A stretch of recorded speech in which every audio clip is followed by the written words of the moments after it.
ዛሬ የምናወራው ስለ አዲሱ መመለስ መጽሐፍ ነው። መጽሐፉን ሪቪው እናደርጋለን። ዋናውን አላማዬ እናንተ እንድታነቡት ስለሆነ ዋናውን ታሪኩን ሳልነካ መጽሐፉን ሳነብ የወደድኳቸውንና አንድ ደግሞ ቅር ያሉኝን ነገሮች እነግራችኋለሁ ማለት ነው። ዛሬ ያው የኋላ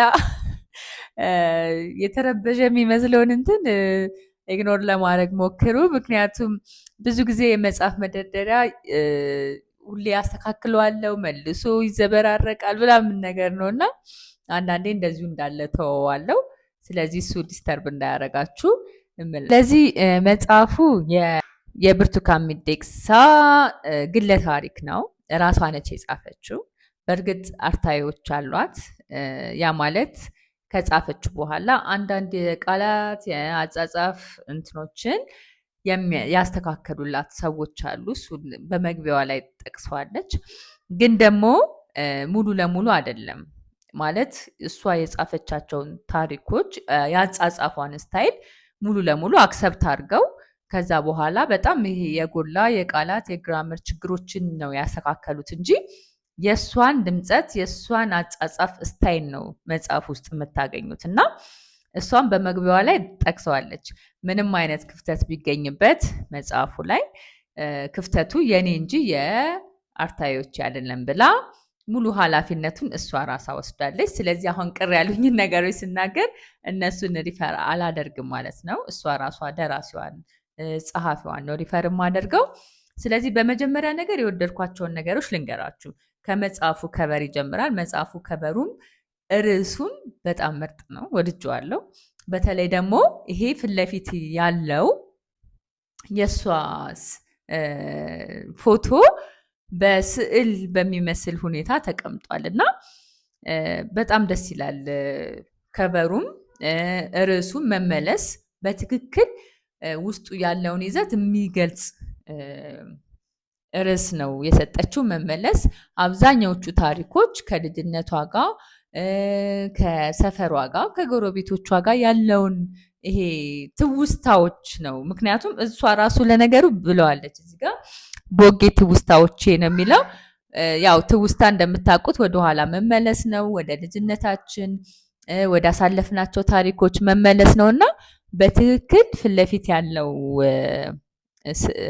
ርዕስም ከበሩም እዚህ ጋር ደግሞ ቦጌ ትውስታዎቼ ብላ የገለጸችበት መንገድ ሙሉ ታሪኩን ወይ ደግሞ ሙሉ የመጽሐፉን ይዘት በትክክል ይወክላል ብዬ አምናለሁ እኔ።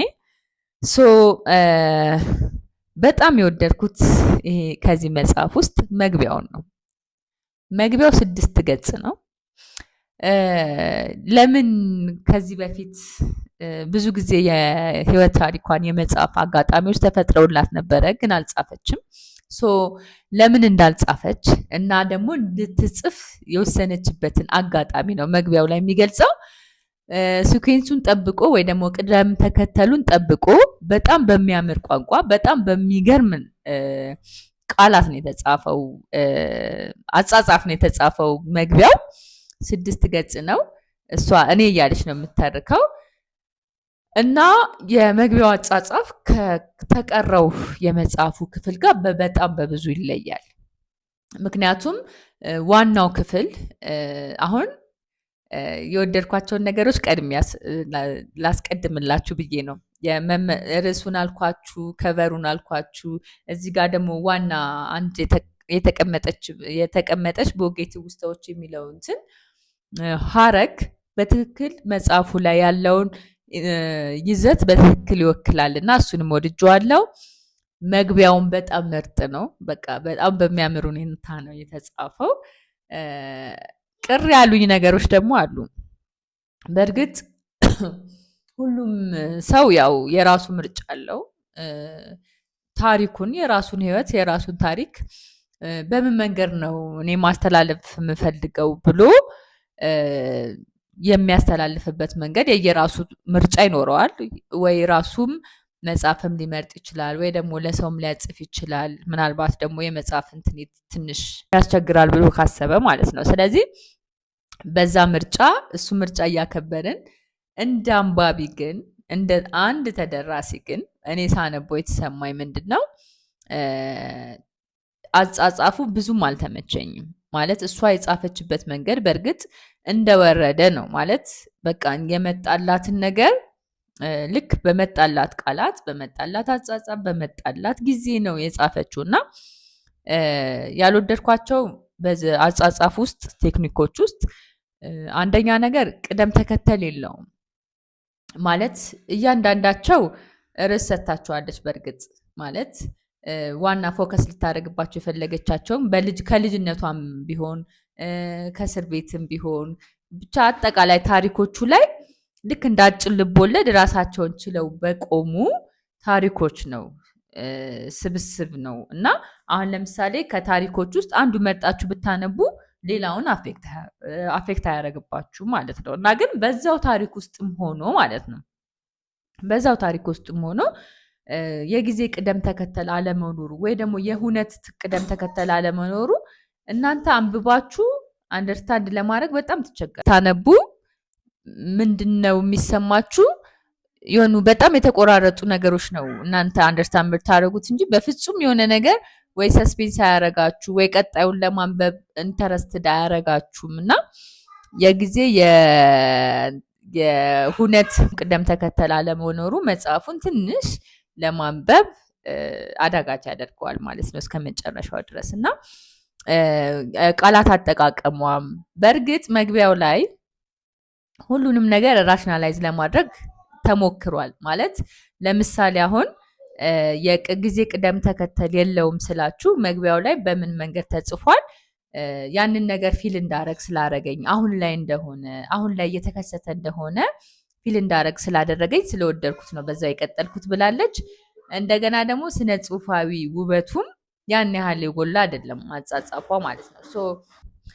እሱ ጋም ከስነ ጽሁፍ ከየትኛው የስነ ጽሁፍ ዘርፍ ይመደባል ተብዬ ብጠየቅ እኔ እንጃ ነው መልሴ፣ ባይመደብስ ነው የሚለው። ይሄ ደግሞ ለየትኛው ክፍተት ነው የሚያገለግለው? የቃላት ያጻጻፍ ውበት ትንሽ ስለሚያንሰው መጽሐፍ። ስለዚህ በዛ አንግል ይሄንን እንትን ለማለት ተሞክሯል። ያ ማለት እሷ እንደፈለገችው ወይ ደግሞ በቃ ይሄ የኔ ታሪክ በዚህ መንገድ ቢተላለፍ ነው የምመርጠው በራሴ ድምጸት በራሴ አጻጻፍ ብላ እንደመረጠችው በደንብ መግቢያው ላይ ተጠቅሷል ማለት ነው። ስለዚህ አብዛኞቹ በእርግጥ እኔ መጽሐፉን ስገዛ ከምን አንግል እንደገዛሁት ልንገራችሁ። መጀመሪያ ቅር ያለኝን ነገር እንድታውቁት ማለት ነው። እኔ ከምን አንግል ነው የገዛሁት መጽሐፉን? የእሷን ታሪኮች በተለይ ደግሞ ከፖለቲካ ጋር ተያይዞ ያሉ ታሪኮቿን ቅደም ተከተል ባለው መንገድ ደስ በሚል መንገድ ተገልጿል ብዬ ስላሰብኩ ነው የገዛሁት። ስለዚህ እዚህ ላይ መጽሐፉ ላይ ደግሞ የገጠመኝ ምንድን ነው በጣም ትውስታዎች ላይ ያተኮሩ ናቸው። በጣም ትኩረቷ ያደረገችው ምንድን ነው ትውስታዎቿ ላይ ነው፣ ሰፈሮቿ ላይ ቤተሰቧ ጋር የተገናኙ ታሪኮችን እኛ ወደኋላ ዞር ብለን ስለ ህይወታችን ስለ ራሳችን የምናስታውሳቸውን ነገሮች ነው ብዙ ለመግለጽ የሞከረችው በተለያየ ክፍል ልክ እንዳጫጭር ልቦለድ ራሳቸውን ችለው በሚቆሙ የታሪክ ትስስር በሌላቸው አጫጭር ጽሁፎች ነው ያንን የገለጸችው እና እኔ ጠብቄው ከነበረው አንግል ነው እንጂ ምናልባት ይህ መጽሐፍ ደግሞ ሌላ ሰው ሲያነበው በጣም አሪፍ ነው ብሎ ሊያስብም ይችላል። እሱ ኤክስፔክት እንዳደረገ ወይ ደግሞ መጀመሪያውኑ ከመጽሐፉ አንድ መጽሐፍ እንትን ስትሉ የምትደሰቱት መጽሐፉን የምትወዱት ያንን መጽሐፍ እናንተ ይሰጠኛል ብላችሁ ወይ ደግሞ ኤክስፔክት አድርጋችሁ ከነበረው አንግል ነው። ስለዚህ በዛ ደረጃ እናንተ ጠብቃችሁት ከነበረ ገዝታችሁ እንድታነቡት መክራችኋለሁ። ያው እኔ ቅር ያሉኝን ነገሮች እና ኤክስፔክት ያደርግ የነበሩትን ነገሮች ነው የነገርኳችሁ። ከዛ ውጭ ደግሞ ያው ኢንተርቪዎቿ ላይም ስትናገር እንደነበረው ቀጣይ ክፍል አለው መመለስ 2 እነሱ ደግሞ ሞር ይሄ ከፖለቲካው ጋር የተገናኙ ነገሮችን የምታተኩርበት እንደሆነ ነው የተገለጸችው እና ምናልባት እኔ ያኛውን ነበር ከኔ ኢንተረስት አንፃር ያኛውን ነው ቀጥሎ ቢወጣውን ነው ማለት ነው ማንበብ ያለብኝ። አንድ ጽሁፍ ጽፌ ነበረ። ትንሽ ጠንከር ያለ ትችት ነው እዚህ መጽሐፍ ላይ ግን ምንድነው ላነሳ የፈለግኩት በዛ ጽሁፍ ላይ ብዙ ሰዎች ያው በኔጌቲቭ በትችት መንገድ ነው አንደርስታንድ ያደረጉት። ግን እኔ እዛ ላይ ላነሳ የፈለግኩት ከዚህ መጽሐፍ የተማርኩት ብዬ ስነ ጽሁፍ ለምን የሙሉ ጊዜ ስራ እንዳልሆነ ነው የሚለው ምንድን ነው አንደርስታንድ ለማድረግ ለማብራራት ያክል ብዙ ጊዜ እንደዚህ በጣም አሪፍ ታሪክ ያላቸው ማለት በቃ ሊጻፍ የሚችል ታሪክ ያላቸው ሰዎች በሌላ ሰው ቢያጽፉ ሞር በጣም ታሪኩ መጽሐፉ የመመነበብም ለቀጣይ ትውልድ የመተላለፍም ቻንስ አለው ብዬ ስለማመን ነው። እና ያንን ስራ ደግሞ የመጽሐፉን ስራ ማለት ነው ልክ እንደ ማንኛውም ሙያ እንደ ማንኛውም ስራ በቃ ልክ እንደ አንድ ፕሮፌሽን ነው መታየት ያለበት። ማለት ሰው ስለሚተዋወቅ እችን እስቲ ይሄንን አስተካክልልኝ እችን ጻፍልኝ ምናምን ሳይሆን በቃ እንደ አንድ ሙያ የራሱ ገቢ ኖሮት ምክንያቱም ሌላ የሚጽፈውም ሰው ሌላ ሙያ ላይ ገብቶ አያተራምስም። ማለት በቃ ይሄንን ስራ እንደ ስራ የሚቆጥረው ከሆነ ሰዎች ይሄንን ስራ እንደ ስራ የሚቆጥሩት ከሆነ ሁሉም ሰው በተፈጠረበት በሚችለው ነገር መኖር ይችላል ብዬ ስላሰብኩ ነው በዛ መንገድ እንትን ብዬው ጽፌው ነበረው ስለ መጽሐፉ ማለት ነው። እና ግን ያው የሰው ኢንተረስት እንደተጠበቀ ሆኖ ነው አንድ ሰው የራሴን ታሪክ ራሴን የምጽፈው ብሎ እስካሰበ ድረስ መፍቱ ነው ያንን ማድረግ መብቱ ነው። እኛ ደግሞ እንደ አንባቢ መጽሐፉን አንብበን የተሰማንን ነገር መግለጽ መብታችን ነው ማለት ነው። በዚህ ደረጃ ነው ያንን ጽሁፍ ጽፌ ነበረው። የሆነ ጽሁፍ ጽፌ ነበረ ሌላ ሶሻል ሚዲያ ላይ እና ትንሽ ኔጌቲቭ ነገሮች ናቸው ሰዎች አንደርስታንድ ያደረጉት ከጽሁፉ ላይ። እኔ ግን ጀነራላይዝ አድርጌ ግለ ታሪክን በሚጻፍበት ደረጃ እንደ ሙያ ቢታሰብ ብዬ ነው ያንን እንደ ሀሳብ ያነሳሁት። ሶ መጽሐፉ ይህንን ይመስላል። የልጅነት በተለይ በቃ ልጅነት ላይ ፎከስ ያደረጉ ትዝታዎች ናቸው ያሉት።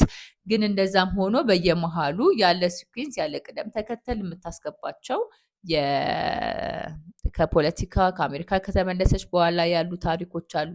እስር ቤቶቹ አካባቢ ያሉ ታሪኮችን በየመሃሉ ትከታለች። የጊዜ ቅደም ተከተል የለውም። ሶ ቀለል ያለ ጽሁፍ የምትወዱ የእሷን ታሪኮች፣ የእሷን ትውስታዎች፣ የእሷን ሀሳቦች ማወቅ የምትፈልጉ ሰዎች ገዝታችሁ አንብቡት። ባይ ባይ።